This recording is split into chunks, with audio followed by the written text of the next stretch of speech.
Bismillahirrahmanirrahim. Assalamualaikum warahmatullahi wabarakatuh. Pada kesempatan kali ini saya Wada Nadia akan menjelaskan materi tentang perkembangan peran gender. Apa itu gender?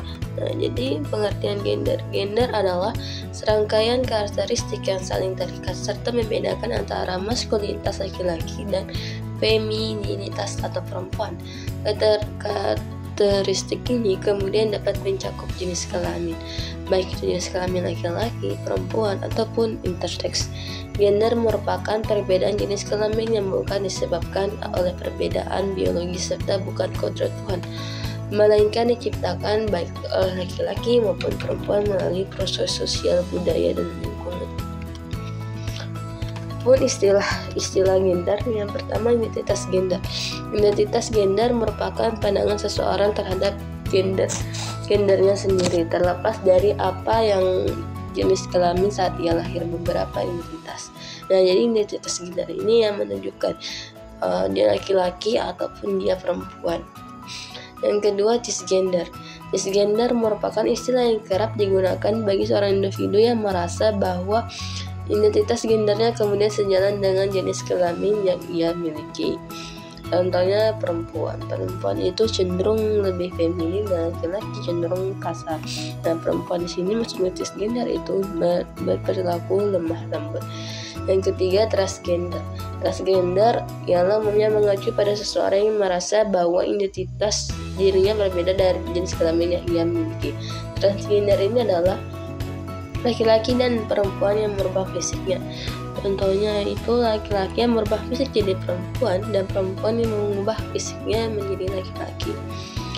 Yang keempat, non-binary. Non-binary merupakan istilah yang digunakan untuk menceritakan atau menjelaskan seseorang yang tak ingin identitasnya dikategorikan sebagai laki-laki atau perempuan, yang biasanya disebut banci atau benjo. Adapun perbedaan perannya. Perbedaan peran dalam hal pekerjaan, yang pertama misalnya laki-laki dianggap pekerja produktif dan perempuan pekerja reproduktif. Mengapa seperti itu? Karena laki-laki bekerja mencari nafkah dan perempuan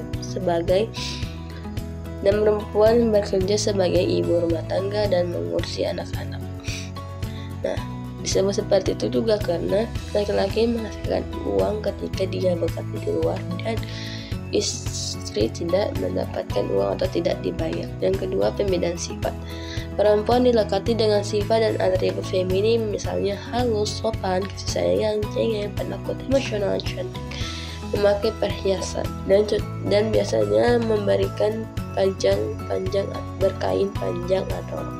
Sementara laki-laki dilekati sifat maskulin, misalnya kuat, berani, keras, rasional, kasar, gagas, tegas, berotot, aktif, dan karenanya menjadi pakaiannya praktis, seperti berambut pendek dan bercelana pendek.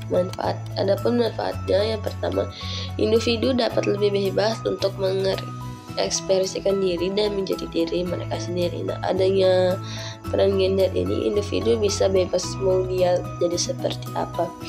Karena pada dasarnya ada perempuan yang tomboy dan ada laki-laki yang bejo. Yang kedua, individu dapat lebih percaya diri dan memiliki harga diri yang tinggi. Yang ketiga, individu memiliki lebih banyak pilihan dan peluang dalam hidupnya. Pun tujuannya, yang pertama, membantu individu memahami perbedaan jenis kelamin antara laki-laki dan perempuan, dan juga antara sifat laki-laki dan perempuan harus dibedakan. Yang kedua, membantu individu memahami norma dan harapan gender. Yang ketiga, membangun individu mengembangkan identitas gender yang positif. Yang ketiga, membantu individu mengembangkan kemampuan untuk memenuhi peran gender. Sekian dari saya. Terima kasih. Wassalamualaikum warahmatullahi wabarakatuh.